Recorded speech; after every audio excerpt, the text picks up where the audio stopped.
Hola amigos, un gusto saludarlos. Gracias por permitirme estar con ustedes, acompañarlos un momento en esta reflexión bíblica. Aquí el pastor Bruno Razo, con gratitud a Dios y a ustedes por compartir esta instancia. Estos días estaremos estudiando y reflexionando sobre una gran necesidad: restaurados en Cristo. Y el tema de hoy tiene que ver con aplausos y lágrimas.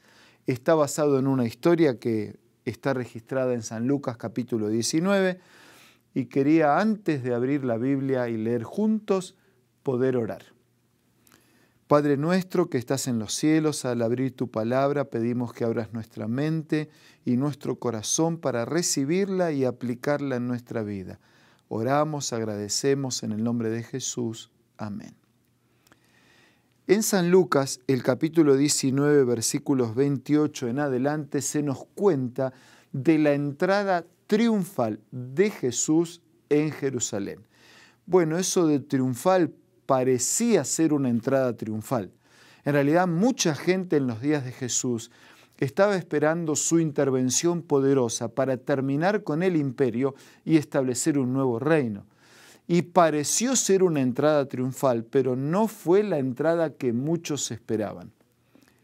Nosotros podemos percibir en esta entrada de Jesús en Jerusalén un momento de aplausos, de algarabía, de alegría, de fiesta, pero por el otro lado también vamos a percibir un momento de lágrimas. Esta historia parece nuestra vida: pocas veces aplausos y muchas veces lágrimas. Leo del mensaje de Dios. Dicho esto, iba adelante subiendo a Jerusalén. Se acercó a Betfagé, a Betania, al monte que se llama de los Olivos, y envió a 2 de sus discípulos para que buscaran un asno, un burro, un pollino. Dice que trajeron uno que nunca nadie había montado y que de alguna manera Jesús utilizaría por primera vez. Y Jesús le dijo cuando los envió a buscar: si alguien pregunta por qué, díganle que porque Jesús lo necesita. Parece una frase extraña, pero al mismo tiempo es una frase bien significativa. Jesús necesitando de algo.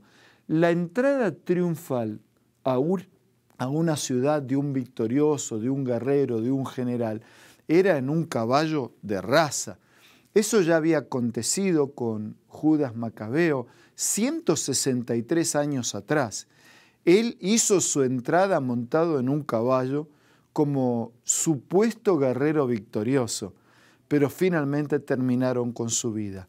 Ahora Jesús, el Dios, el Rey, el Señor de señores, entraría a Jerusalén montado en un burro. Continúa el relato hablándonos de ese ingreso de Jesús en Jerusalén y lo hace de esta manera. Fueron los que habían sido avisados y hallaron como les dijo y le preguntaron y todo lo demás, porque el Señor lo necesita, fue la respuesta. Lo trajeron a Jesús, Jesús se montó en aquel burro y cuando se acercaba a la bajada del monte de los Olivos, toda la multitud de los discípulos, gozándose, comenzó a alabar a Dios a grandes voces por todas las maravillas que habían visto. Decían: bendito el Rey que viene en nombre del Señor, paz en el cielo y gloria en las alturas. Un canto similar al que los pastores habían entonado cuando Jesús nació en aquellas colinas, aquella noche. Los pastores cantaron: gloria a Dios en las alturas y en la tierra, paz y buena voluntad para con los hombres. El ingreso de Jesús de alguna manera era la expectativa para ellos, el establecimiento de un nuevo reino, un reino terrenal. Se habían equivocado de reino. Jesús había venido para establecer un nuevo reino, había venido para terminar con el pecado y con las consecuencias del pecado, había venido para abrir una instancia de salvación, de fe y de esperanza, pero no era ese reino el que ellos esperaban. Ese ingreso de Cristo estaba acompañado de aplausos, de gritos, de hosanas, de aleluyas, de ramas, de flores tiradas para la recepción.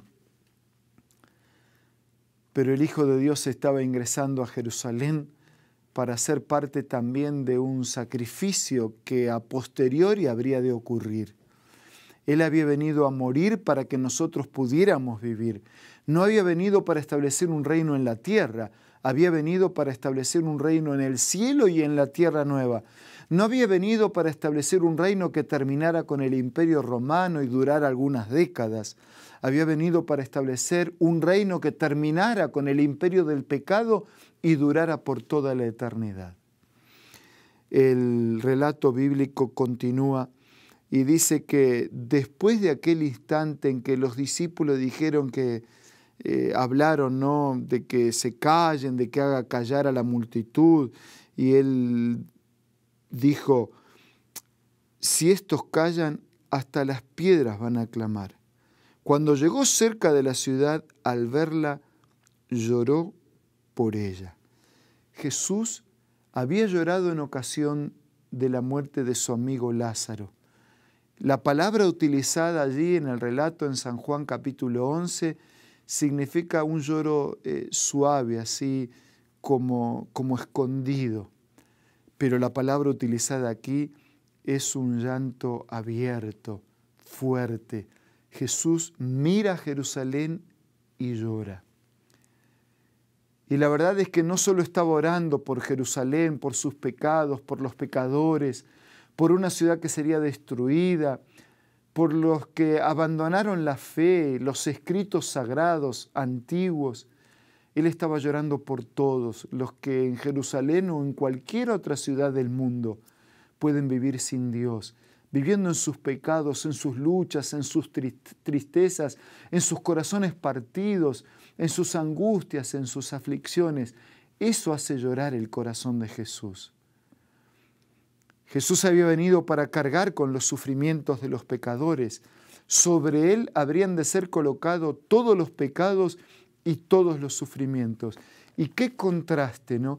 Mientras los pecadores aplaudían esperando un reino que no era el reino que Dios había querido establecer, el Santo Hijo de Dios lloraba.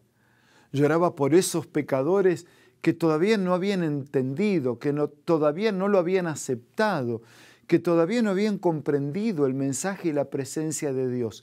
¡Qué contraste! Mientras el Hijo de Dios lloraba, los pecadores aplaudían. Nuestra vida ni siempre está llena de aplausos, de alegrías, de victorias, de conquistas, de ceremonias. Nuestra vida más bien está muchas veces acompañada de lágrimas, de tristezas, de dolores. ¿Qué es lo que acompaña tu vida? En medio de la multitud pueden estar tus lágrimas. En medio de un rostro escondido pueden caer las lágrimas hacia adentro, de un problema que no se resuelve, de una lucha que no tiene solución, de un vicio que no puedes vencer, de una fe que sigue siendo frágil.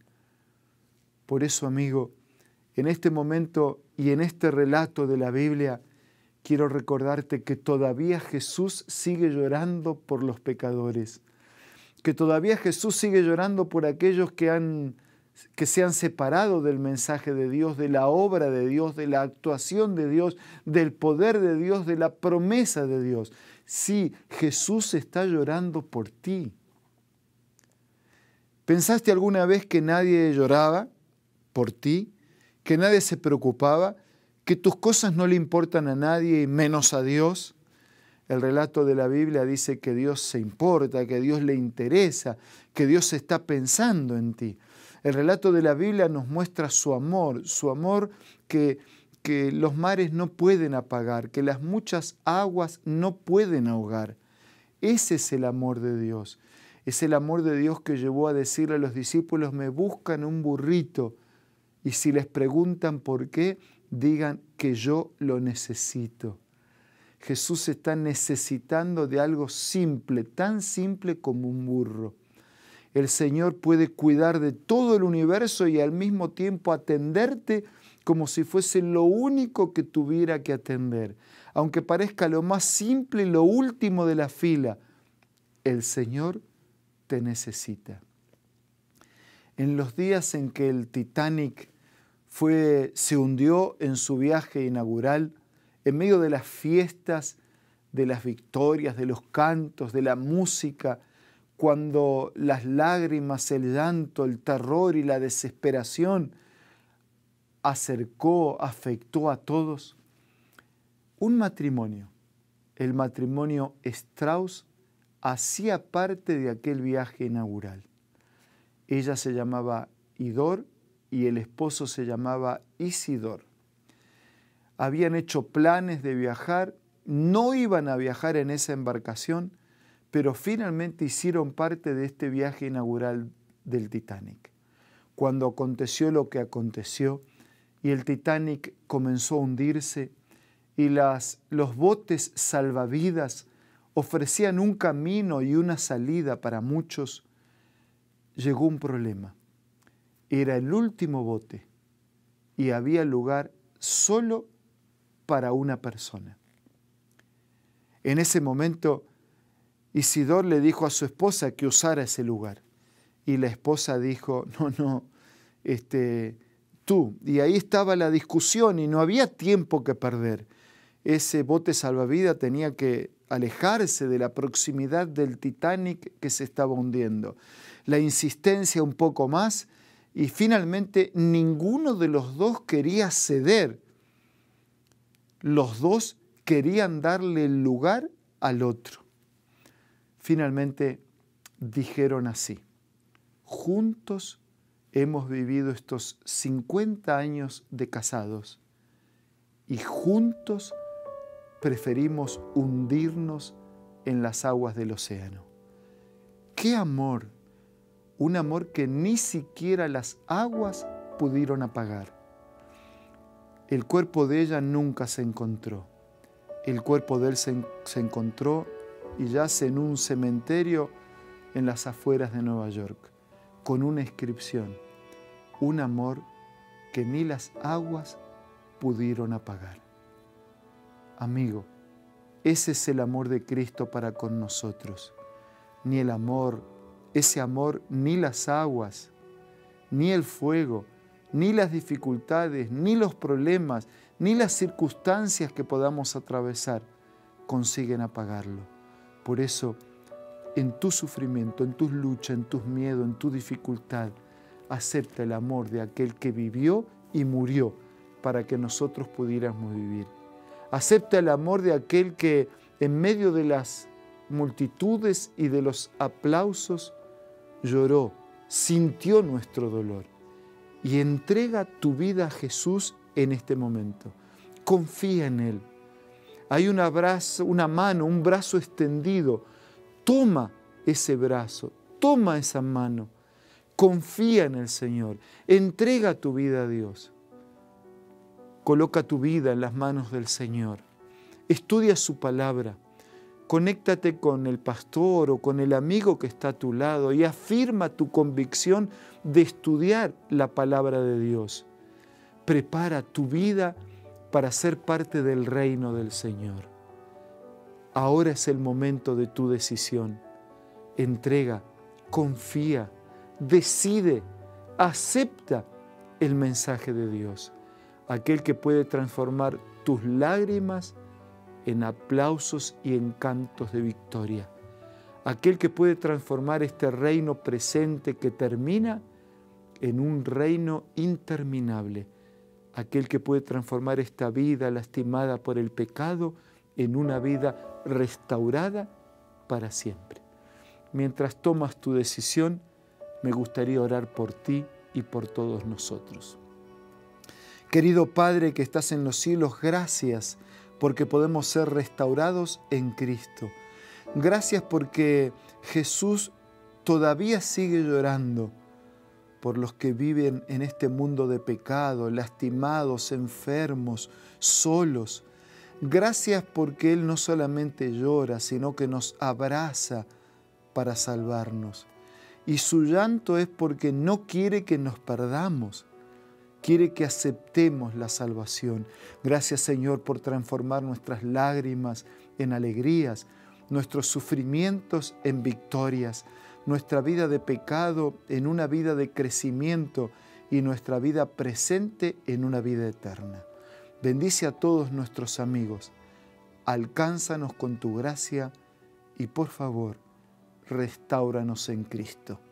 Oramos, agradecemos en el nombre de Jesús. Amén y amén.